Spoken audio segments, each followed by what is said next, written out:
Y este tema de creer lo vamos a estar viendo por algunas semanas. Y el subtítulo de este tema es ¿cómo nacer del agua y del Espíritu? ¿Cómo nacer del agua y del Espíritu, verdad? Imagínense pararse en un auditorio donde estaban congregados estudiantes o universitarios o académicos o gente sencilla, cotidiana, y pararte y anunciar esto: les es necesario nacer de nuevo. ¿Qué diría la gente, verdad? ¿Qué diría la gente al escuchar una expresión así? Tal vez pudieran tildarnos de locos, ¿verdad? ¿Qué pregunta es esa?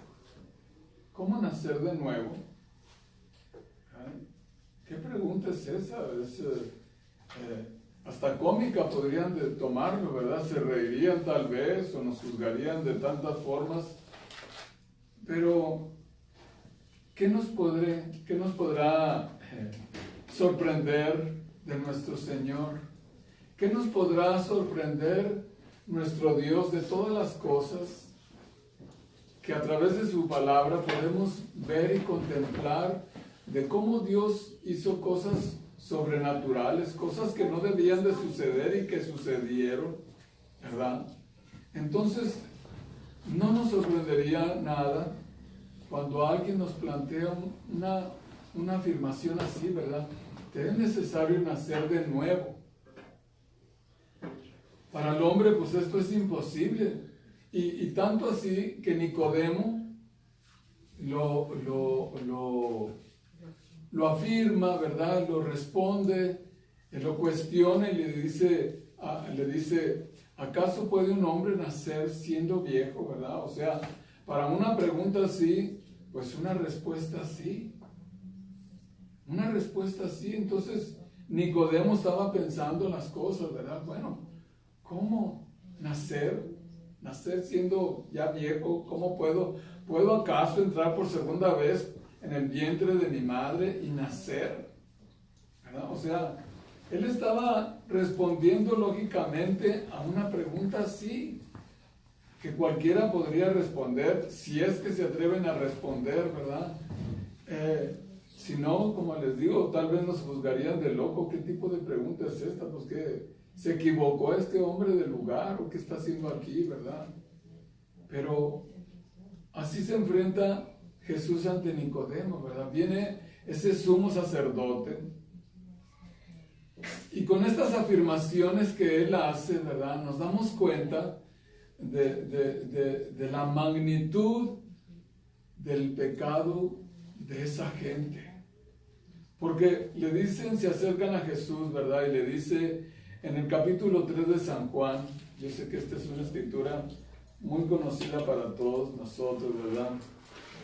Y muy interesante, hermosa, sí, porque es la primera vez que se habla de esta situación. O sea, en todo el Antiguo Testamento nadie había hecho una afirmación así, sino que hasta que aparece Jesús y Jesús anuncia esto, ¿verdad?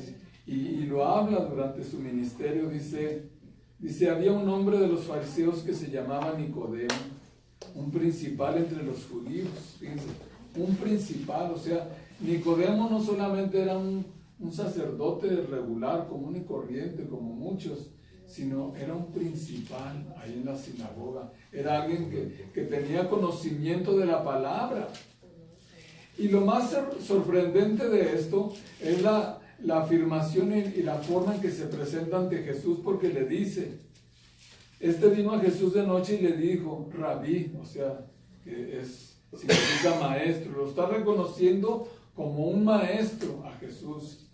Sabemos que has venido de Dios como maestro, porque nadie puede hacer estas señales si no está Dios con él. Fíjense, reconocían todo el Sanedrín y todos los sumos sacerdotes reconocían que realmente Dios estaba en Jesús.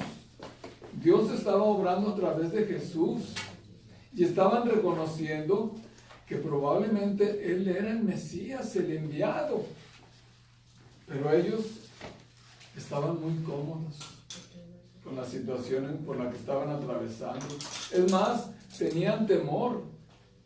Se proponen entre ellos y dicen, se ponen de acuerdo entre ellos cuando juzgan a Jesús y cuando lo condenan prácticamente, porque mismo Nicodemo defiende a Jesús y le dicen que no se juzga primero antes de hacer un juicio así. ¿Cómo es que lo vamos a condenar, a entregar? Pero ellos se propusieron y dijeron, es preferible que muera uno y no que todo el pueblo perezca. Porque sabían que si los romanos se enteraban de que Jesús era el Mesías, el esperado por todos, el profetizado en las Escrituras, y cómo Dios había actuado a través de los reyes, de los jueces y de todos los que juzgaron a Israel, cómo Dios se había manifestado en gran manera, ¿verdad? Entonces dijeron los sumos sacerdotes y los sacerdotes del Sanedrín, si los romanos se enteran de que Jesús es el que nosotros estamos esperando, nos van a quitar todos los beneficios y a lo mejor vamos a perecer. Entonces, mejor que muera uno y no que todos perezcan. Imagínense, esa es la trama que ellos habían planeado, que ellos habían convenido. Entonces, no les importaba que Jesús era el Mesías, porque realmente lo estaban reconociendo. Sabemos, le dijo, sabemos que has venido de Dios. Fíjense, la afirmación tan grande, qué barbaridad. Sabemos que has venido de Dios como maestro, porque nadie hace las cosas que tú haces si no está Dios con él. ¡Wow! ¡Qué afirmación tan tremenda!, ¿verdad? Reconocer realmente quién era Jesús. Ellos lo estaban reconociendo. ¿Quién era Jesús? Pero no querían que los demás se dieran cuenta. No querían que los romanos, no querían alborotar ahí, porque dijeron, estamos en paz, mejor quedémonos así y no haya otra vez conflictos y vayamos a perecer muchos. Ellos estaban peleando tanto su posición y sus privilegios que tenían ante los romanos, que aunque estaban cautivos por medio de ellos, estaban dependiendo, o sea, el imperio romano estaba sobre todo. Recordemos que así como fue Egipto, como fue Babilonia, como fueron los medas, los persas, que hubo tiempo en que ellos casi dominaban el mundo.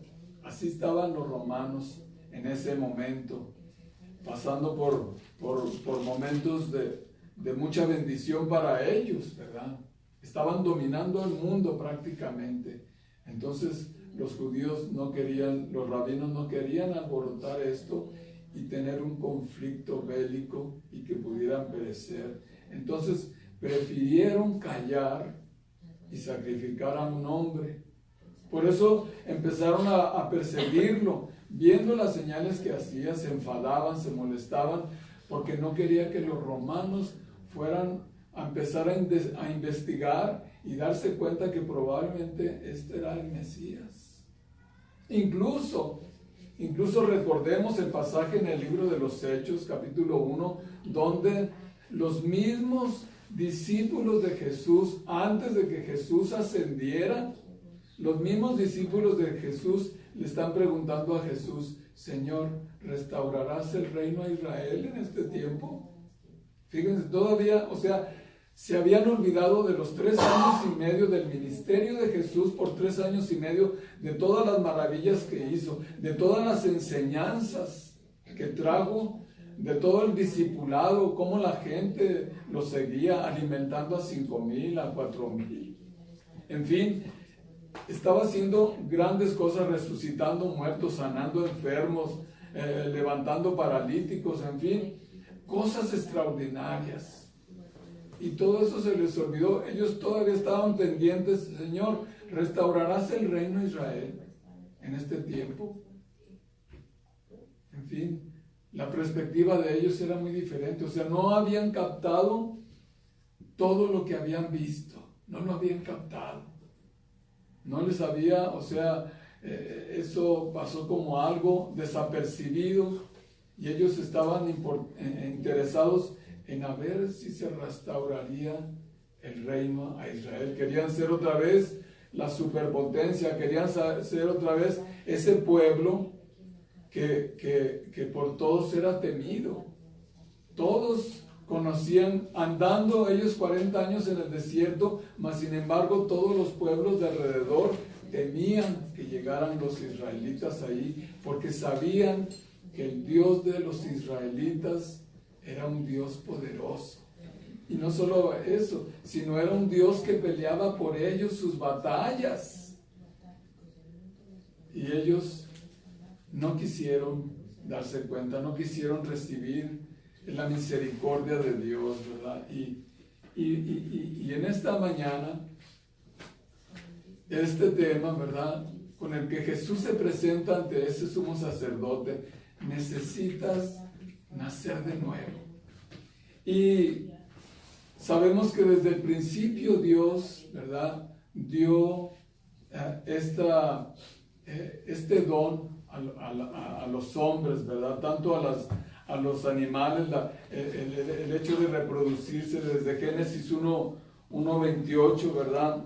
Vemos cómo Dios da la orden: fructificad y multiplicaos, llenad la tierra y sojuzgadla. O sea, era un mandamiento, era algo que estaba ya en el hombre para seguir procreando y creciendo y multiplicarse sobre la tierra. Entonces, el nacer era parte de la esencia de los seres humanos, tanto de animales como de los hombres, ¿verdad?, de los hombres racionales. Entonces, eso estaba establecido con el propósito de multiplicarse. Job dice, fíjense, vamos a ver el libro, se los voy a leer, lo que habla Job acerca de esto. Dice Job 5, versículo 6, dice, porque la aflicción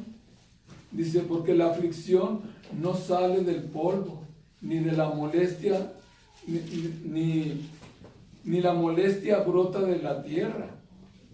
Pero como las chispas se levantan para volar por el aire, así el hombre nace para aflicción. Dice, el hombre nace para aflicción. Y recordemos, desde que el hombre nace, desde los tiempos de dar a luz, ya hay dolores de parto, ¿verdad? Jesús lo describe perfectamente en San Juan, ¿verdad? Dice San Juan 16:21, dice, la mujer cuando da a luz tiene dolor, dice, porque ha llegado su hora, pero después que ha dado a luz un niño, ya no se acuerda de la angustia, por el gozo de que haya nacido un hombre en el mundo, ¿verdad? Entonces, todo esto trae en sí angustia. Job lo describe, ¿verdad? Así el hombre nace para aflicción.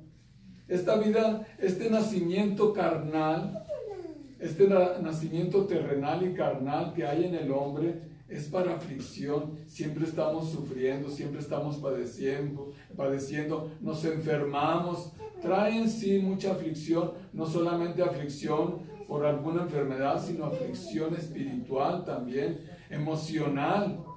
Entonces, el hombre siempre está sujeto a la aflicción. Eclesiastés 3, dice, Eclesiastés 3, 1 y 2, dice, todo tiene su tiempo, fíjense, todo tiene su tiempo, y todo lo que se quiere debajo del cielo tiene su hora.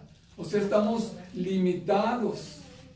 Tenemos tiempo para todo, dice, tiempo de nacer, tiempo de morir, tiempo de plantar, tiempo de arrancar lo plantado. Entonces, en estos 8 versículos nos habla acerca de todos los tiempos que pasa el hombre sobre la tierra. Todos son tiempos. El hombre está limitado a tiempos porque el cuerpo, este cuerpo natural, está sujeto a a los tiempos, a los cambios, a las aflicciones, ¿verdad? Mateo 11 nos habla de un hombre que es importante, un hombre que como él lo describe, no hay otro hombre como él, o sea, no se ha levantado otro hombre como ese hombre, y nos está hablando de Juan el Bautista, ¿verdad? Dice Mateo 11:11, dice: de cierto os digo, entre los que nacen de mujer, fíjese, entre los que nacen de mujer, está describiendo el nacimiento carnal, entre los que nacen de mujer no se ha levantado otro mayor que Juan el Bautista, dice, pero el más pequeño en el reino de los cielos mayor es que él. Fíjense, nos habla de ese nuevo nacimiento, de ese nacimiento espiritual, aunque Juan el Bautista en sí no está diciendo nada, ¿verdad? El que vino anunciando esto es Jesús. San Juan 16:21, bueno, eso lo vemos, ¿verdad? Ya lo leímos ahorita, como el nacimiento, o sea, la mujer cuando va a dar a luz tiene esos dolores, sufre dolores antes de dar a luz. Así es el nuevo nacimiento. Pero Jesús viene y habla de otro nacimiento. Un nacimiento por medio del agua y del Espíritu. Y te digo, si empezáramos esta reunión en medio de mucha gente y tú le dices a la gente, necesitan nacer de nuevo, ¿qué van a responder? O sea, yo estoy casi seguro que a lo mejor se reirían o se voltearían a ver unos a otros. ¿De qué está hablando este hombre? ¿De qué está hablando este hombre, verdad? ¿Qué es lo que está tratando de decir? ¿Es algún chiste? ¿Es alguna metáfora? ¿Algo? Pero la importancia, ¿verdad? La gente no lo entiende. Nosotros ahora lo entendemos. Pero la gente en sí no lo entendía. Juan, el Evangelio de San Juan lo describe en Juan 1:13, dice que este nacimiento, dice, los cuales no son engendrados de sangre, ni de voluntad de carne, ni de voluntad de varón, sino de Dios. Ese es en sí el nuevo nacimiento. Lo que es nacido de la carne, también lo dice, lo que es nacido de la carne, carne es, lo habla el apóstol San Pablo, mas lo que es nacido del Espíritu, Espíritu es, ¿verdad? Entonces, nos hablan de un nacimiento. Recordemos lo que Jesús dijo a sus discípulos y dijo a la gente y enseñó a la gente: yo he venido para que tengan vida, porque recordemos que el hombre murió, y el hombre, aunque nace muerto prácticamente, espiritualmente está muerto, está desconectado de Dios. Eso es una muerte espiritual, estar completamente desconectado de Dios, sin promesas, sin salvación, sin nada. Y eso era lo que eso era lo que pasaba en nosotros, que aunque nacíamos, pues éramos hombres terrenales, sujetos a las pasiones desordenadas del cuerpo, ¿verdad? De los deseos de la carne, y así estábamos. Pero el nacimiento espiritual trae consigo una reconexión, una conexión nueva con Dios, una nueva conexión con Dios, ¿verdad? Entonces Jesús está invitando, les está diciendo: si no naces del agua y del Espíritu, no puedes entrar en el reino de los cielos. He ahí, por ejemplo, la importancia del bautismo. Eso es de suma importancia. Pero nos es necesario primero la confesión. La confesión, tenemos que confesar, como dice Romanos 10, si confesares, cerca de ti, dice Romanos 10:8, dice, cerca de ti está la palabra, en tu boca y en tu corazón. O sea, está en nosotros hacer esta confesión. Está en nosotros. Es importante que nosotros tengamos esta comunión, esta conexión con Dios para volver a nacer. O sea, ¿en qué consiste? O sea, Jesús le está diciendo a Nicodemo, te es necesario nacer de nuevo. Y luego la segunda afirmación, ¿verdad? Nacer del agua y del Espíritu, le está diciendo a Nicodemo. Y Nicodemo todavía se sorprende, ¿verdad? ¿Y cómo puede ser esto? ¿Cómo puede ser esto? Le dice Nicodemo. Jesús lo reprende, le dice, ¿eres tú maestro de Israel y no sabes estas cosas? ¿No entiendes estas cosas? Fíjense, a través de las Escrituras nos deja ver cierta información. Oseas habla de eso, ¿verdad? De que viviremos y procederemos en conocer al Señor, que moriremos en 2 días y al tercer día resucitaremos. O sea, está hablando de una resurrección. Y dice, y procederemos y caminaremos y procederemos en conocer a Jehová nuestro Dios, así como la aurora está puesta, ¿verdad? Su salida, así nosotros procederemos en conocer a Dios. Y la única forma de poder conocer al Señor es a través de esa conexión del Espíritu, ¿verdad? Por eso es necesario el nuevo nacimiento. Y como hablamos, el bautismo es sumamente importante, necesario. Aunque mucha gente dice, bueno, es que el bautismo no te salva. No, desde luego. Si no has hecho una declaración de fe, ¿verdad? Si no has confesado, declarado, como dice Romanos 10:8, que tenemos que declarar con nuestra boca que Jesús es el Señor y creer en nuestro corazón.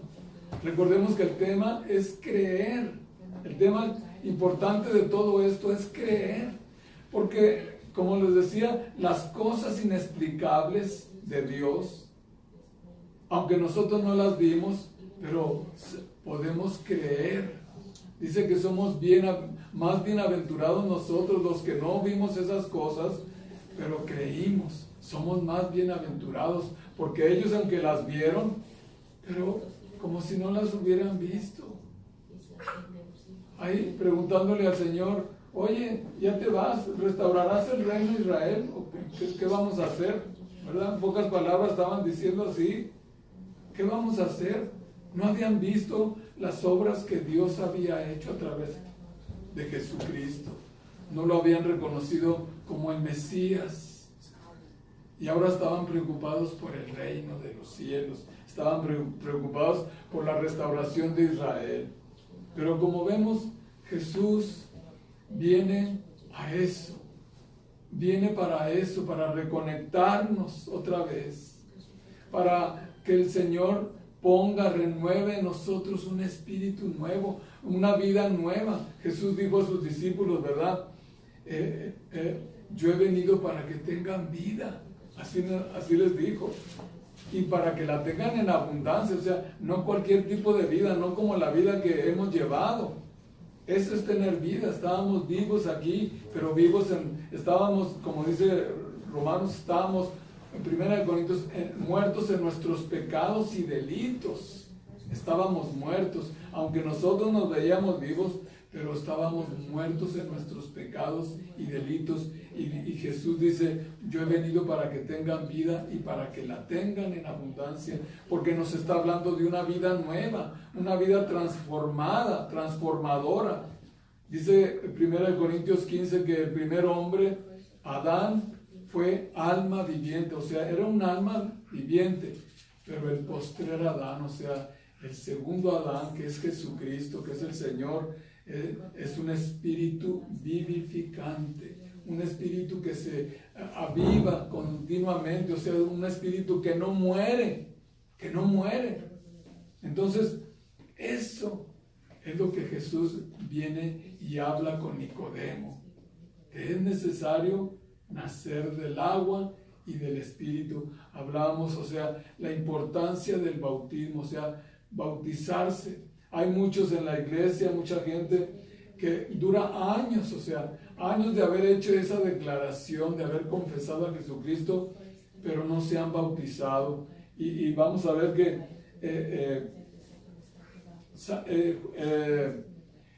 nos habla la importancia del bautismo. Jesús dice en Marcos 16:16, dice, el que creyere y sea bautizado, dice, vamos a leer, déjenme leérselos.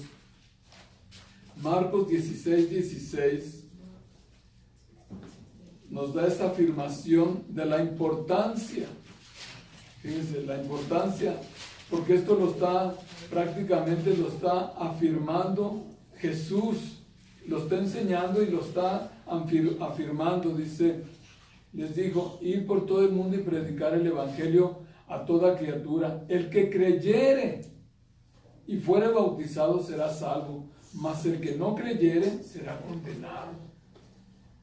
Entonces, la importancia ahí no solamente de creer y confesar, sino del bautismo.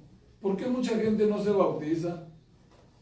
Bueno, muchas veces ponen la excusa, bueno, es que a ti ya te bautizaron cuando estabas pequeño, en su casa le dicen tal vez sus padres, oye, pues si a ti ya te bautizaron. Muchas veces no se bautizan porque les da pena, les da vergüenza. No, ¿cómo voy a bautizar? ¿Qué van a pensar?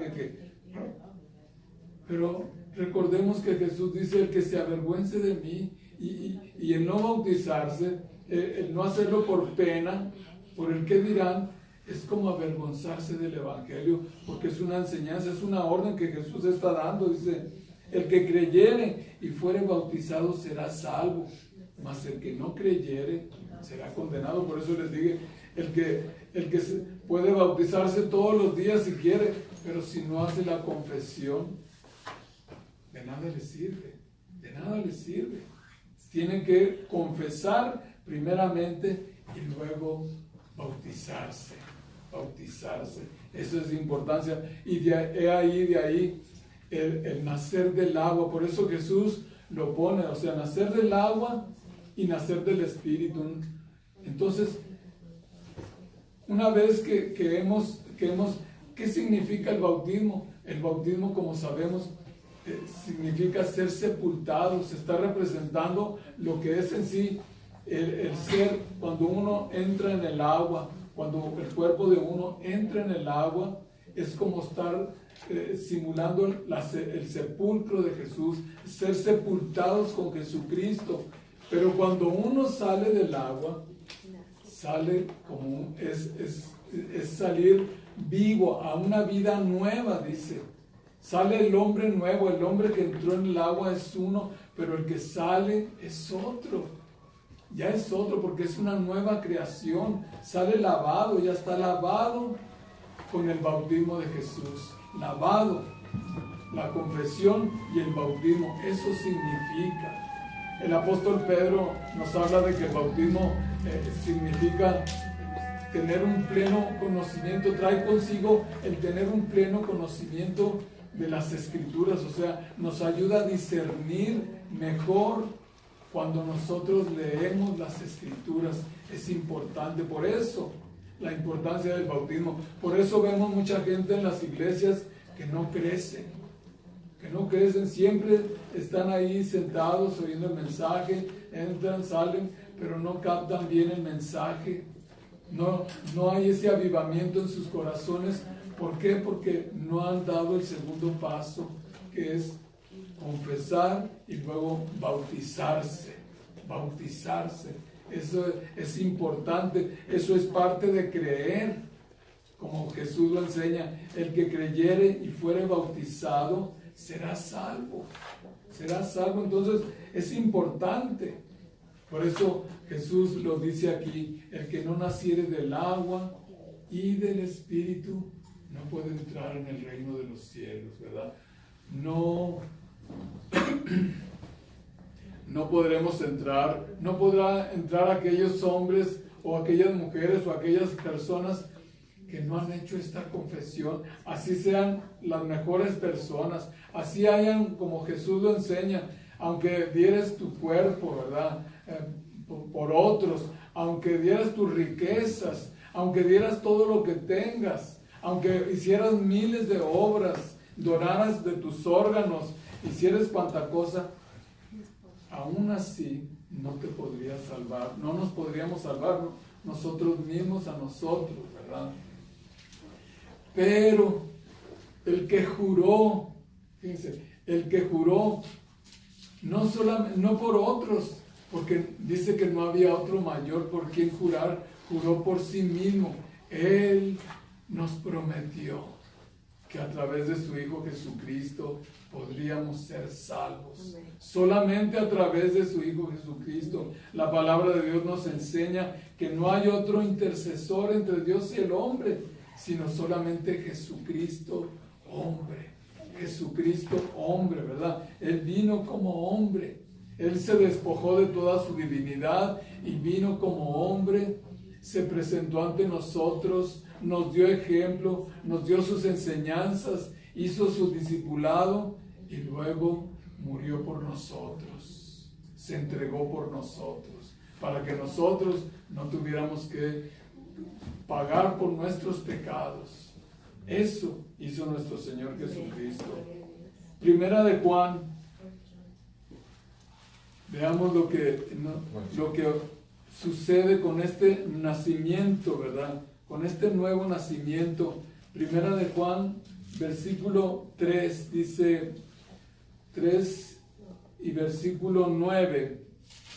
Dice, todo aquel, fíjense cómo dice Primera de Juan, capítulo 3 y versículo 9. Todo aquel que es nacido de Dios no practica el pecado, porque la simiente de Dios permanece en él y no puede pecar porque es nacido de Dios.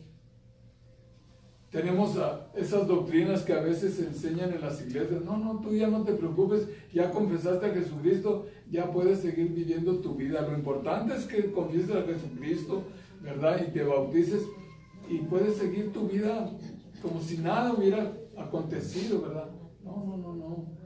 Esto nos invita, nos motiva a llevar una vida diferente, a cambiar de la vida diferente que llevábamos, ¿verdad?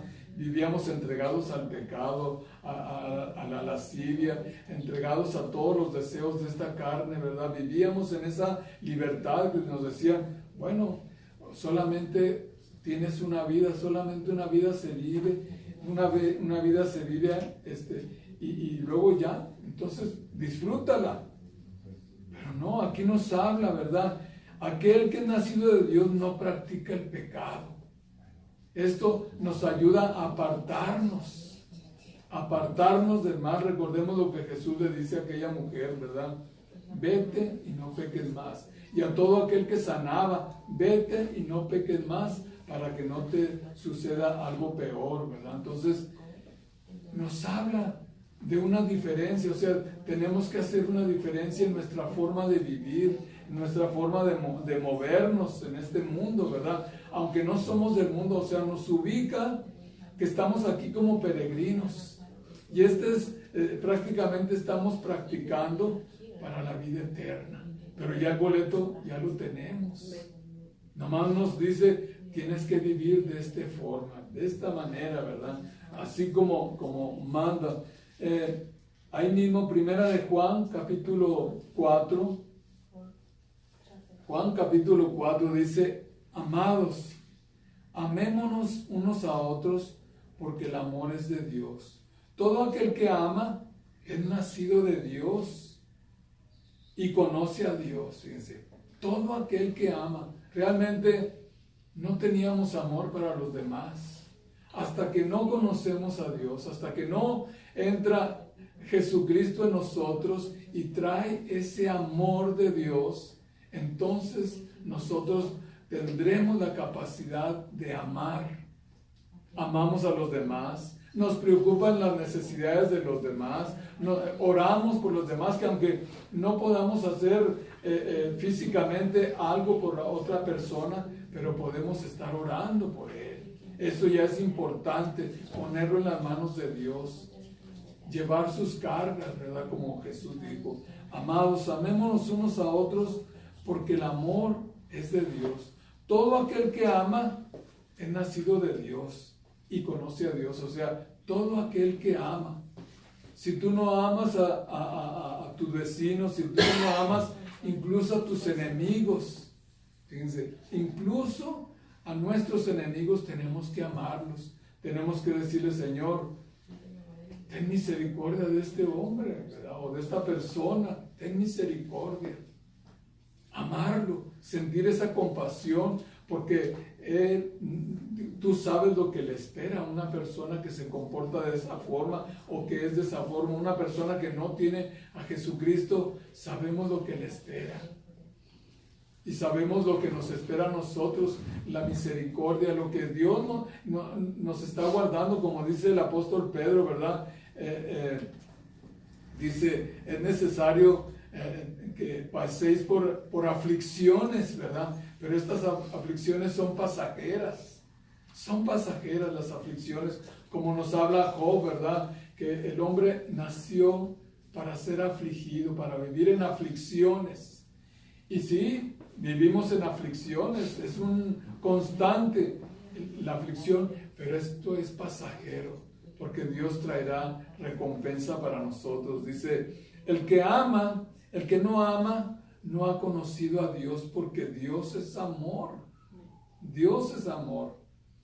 En esto se mostró el amor de Dios para con nosotros, en que Dios envió a su Hijo unigénito al mundo para que vivamos por Él. En esto consiste el amor, no en que nosotros hayamos amado a Dios, sino en que Él nos amó a nosotros y envió a su Hijo en propiciación por nuestros pecados, ¿verdad? Qué cosa más maravillosa.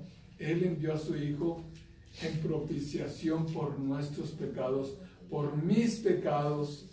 Yo estaba condenado a lo peor, ¿verdad? Estaba condenado a una muerte, ¿verdad? Y Dios me ha librado, no sé de cuántas veces de morir, me ha librado el Señor y nos ha librado a nosotros, porque no sabemos, ignoramos muchas veces las maquinaciones del diablo, cómo Dios de repente te cambia la ruta, o sea, no te vayas por aquí, vete por acá, y no sabes ni por qué cambiaste la ruta, ni por qué fuiste a otra hora, pero es porque Dios siempre va delante de nosotros y nos advierte, nos guarda, nos cuida, nos protege, ¿verdad? ¿Cuántas veces hemos visto accidentes de que pasa uno y el que viene atrás de ti, ¡pum!, lo impacta a otro vehículo, ¿verdad? ¿Y qué vemos? Sino la misericordia de Dios guardándote, protegiéndote, y de cuántas cosas nos ha librado el Señor, de cuántas cosas,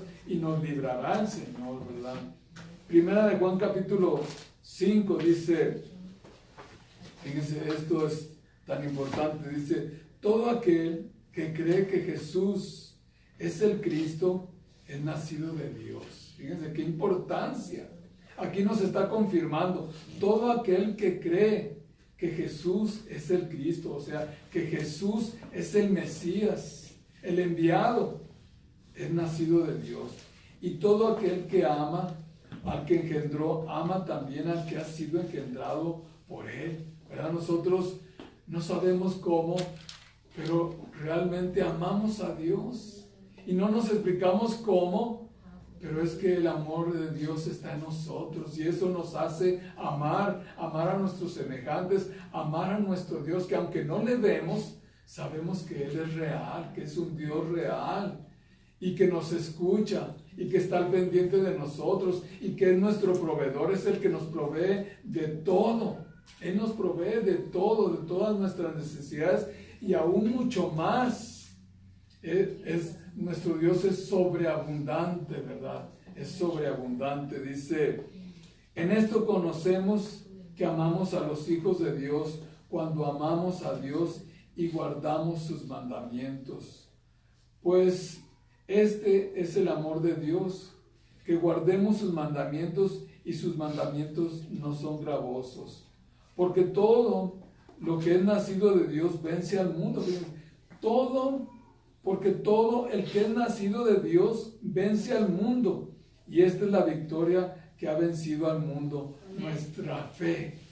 Nuestra fe, ¿verdad? Pero qué impactante, porque dice, porque todo el que es nacido de Dios vence al mundo. Estamos en este mundo y somos más que vencedores, dice su palabra, ¿verdad? Porque vencemos al mundo. El mundo nos quiere absorber, nos quiere atrapar, nos quiere sepultar, pero dice que nosotros, todo aquel que es nacido de Dios, vence al mundo, vence a este mundo. Dice, ¿quién es el que vence al mundo? Versículo 5. ¿Quién es el que vence al mundo? Sino el que cree que Jesús es el Hijo de Dios. Es el Hijo de Dios. Ese es el que vence al mundo. El que cree que Jesucristo es el Hijo de Dios. Y para concluir este punto, ¿verdad? Y darnos cuenta de lo que viene, de lo que sucede en nosotros cuando viene esa gloria de Dios sobre nosotros. Nos lo enseña Isaías, el profeta, ¿verdad? Es un pasaje que yo sé que muchos recordamos y muchos hasta tenemos memorizado este pasaje, ¿verdad? Isaías 60. Esta es la culminación del mensaje, ¿verdad? Isaías 60 dice, mira cómo nos lo dice: levántate y resplandece, o sea, levántate, resplandece, ¿verdad? Porque cuando la gloria de Dios viene sobre uno, nosotros resplandecemos automáticamente, o sea, en la vida entre nosotros es lo que está aconteciendo. Levántate, resplandece, porque ha venido tu luz, y la gloria de Jehová ha nacido sobre ti. ¡Wow! ¡Qué bendición! La gloria de Jehová, mi hermano, mi hermana, ha nacido sobre ti. Oh, gloria a Dios. Aquí hay puros resplandecientes. Somos resplandecientes. Somos, como Jesús lo enseñó, somos la luz del mundo. Somos esa luz del mundo, ¿verdad? Entonces nos está invitando: levántate y resplandece. Levántate, resplandece, porque ha nacido tu luz y la gloria de Jehová ha nacido sobre ti. Que Dios bendiga su palabra. Padre, te damos tantas gracias.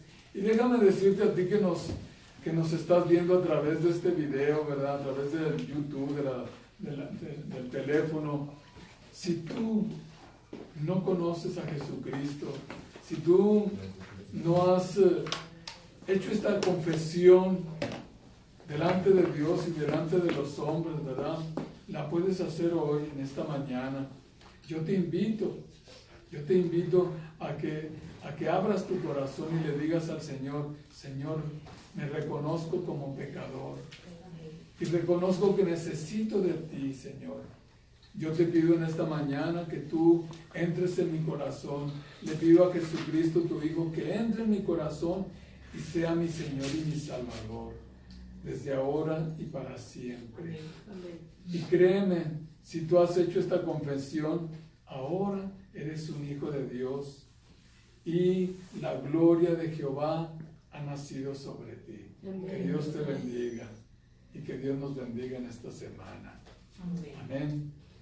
Gracias, Padre, por tu palabra. Gracias por ese mensaje, Señor. Gracias, oh Padre, porque nos permites ver todo lo que tú has hecho en nosotros, Señor. Todo lo que tú hiciste por medio de tu Hijo Jesucristo, Padre. Y nosotros ignorábamos todas estas cosas, Señor. Perdónanos, Señor, por la dureza de nuestro corazón, Señor, y ayúdanos, Señor, a llevar este mensaje, Señor, este mensaje de esperanza, de salvación a todo aquel que no te conoce, Padre. Oh, mi Dios, porque te lo pedimos en el bendito y precioso nombre de tu Hijo Jesucristo, nuestro Señor. Amén. Que Dios nos bendiga y que tengan buena semana. Amén. Amén.